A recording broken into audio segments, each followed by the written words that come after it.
Let us see the next question on how do we compute the factorial of the number. Now this factorial of a number is used in permutations where you want to compute number of things taken R at a time, combinations, okay, selected R at a time. There we use permutations, there we use factorial. And factorial are also used in information security theory as well. Now let us see how this factorial can be computed. Now the least known factorial of a number is 0 factorial, and 0 factorial is equal to 1. We know that this is the least known factorial of a number. Now if I say 1 factorial, I can write 1 factorial as 1 into 0 factorial. 0 factorial is 1, 1 into 1 is 1. If I say 2 factorial, it is 2 into 1 factorial. 1 factorial is 1, 2 into 1 is 2. If we write 3 factorial, we can write it as 3 into 2 factorial. 2 factorial is 2, 2 into 3 is 6. Similarly, we can write 4 factorial as 4 into 3 factorial. Now, what is the general observation that we see from here? We say that n factorial is equal to n multiplied by n minus 1 factorial if the value of n is greater than 0. Because if you say 0 factorial, you don't have negative numbers, minus 1 factorial. And you say n factorial equal to 1 if the value of n is 0. That means this factorial is being defined for the positive set of numbers including the 0, or I say whole numbers. They are being defined for the whole numbers. There is no negative numbers over here. Therefore, we can take unsigned integer for this program as an input. Now, what do we write? We say hash include stdio.h. Then we say int main. What do we need? We need a number n for which the factorial has to be computed. Now we take that number n as unsigned int n. Why unsigned? Because we only find positive numbers. We don't find for the negative numbers. Now the range for unsigned integer is 2 to the power 31 minus 1. Okay, sorry. It is 2 to the power 32 minus 1. It is unsigned. Such large numbers you can store. But factorial is a very, very large number. It goes very, very fast. 4 factorial is 24, 5 factorial is 126, factorial is 720, 7 factorial is 5040. You see the pace at which it is growing. Now, if I store the answer in some variable integer, answer of a factorial in integer can maximum store 10 to the power 9. Therefore, we will store it in long int. What we will do? We will store it in long int, and the range of long int is 10 to the power 18.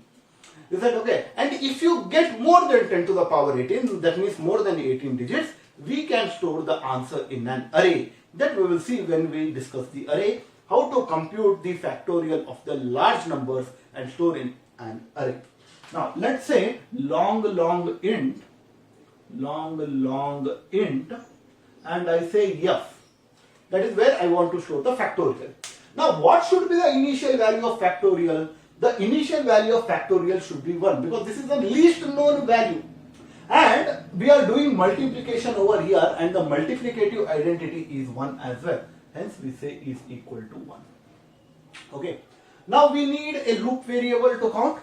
Hence we say for I is equal to 1. Okay. Now why I starts from 1? Suppose I want to compute 4 factorial. What is 4 factorial is equal to 1 into 2 into 3 into 4. Is that okay? Or I can write it as 1 into 1 into 2 into 3 into 4. Why this 1 into? Because we take it as a 0 factorial. Now let us take this as f and let us take this as I. I starts from 1 and it goes up to n. Now this is f and this is f. These two numbers I need to multiply it. Now we know that I starts from 1 and it goes up to n, I less than or equal to n, I plus plus. We say I plus plus. Now these two numbers should be multiplied, f and I. Hence, what do I write over here? F into I. Now if I say f into I, 1 into 1 is nothing but 1. Therefore, these two are being collapsed and it becomes 1. It becomes 1. Now this is f. Okay. Next time I say I plus plus, the value of I will become 2. This will become I. Now I multiply f and I, that means this should become f. Therefore, the answer of f and I should be stored back in f. Hence we say f is f into I. Now again I plus plus, the value of I becomes 2. 2 less than or equal to 4, yes. F is f into I. Now what is 1 into 2? 1 into 2 is nothing but 2, and we store the answer 2 back in f. And we say I plus plus, the value of I will become 3.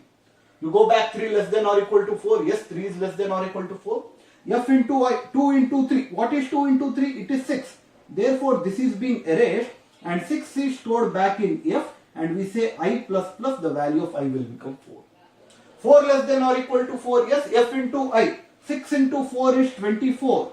The value of F will become 24 and the value of I will become 5. Now 5 less than or equal to 4 is false. It comes out of this loop and you see that the answer is stored in a variable f. Therefore, what we say over here, we say printf factorial is equal to percentage LLD. Why LLD? Because it is long end, comma, and in which variable it is stored? In variable f. And this is where we stop the program. I hope this you are understanding this video. You like this video, please like this video, share this video to your friends and subscribe to my channel. And if you like the video, please write in the comment section about the video. Thank you friends for watching this.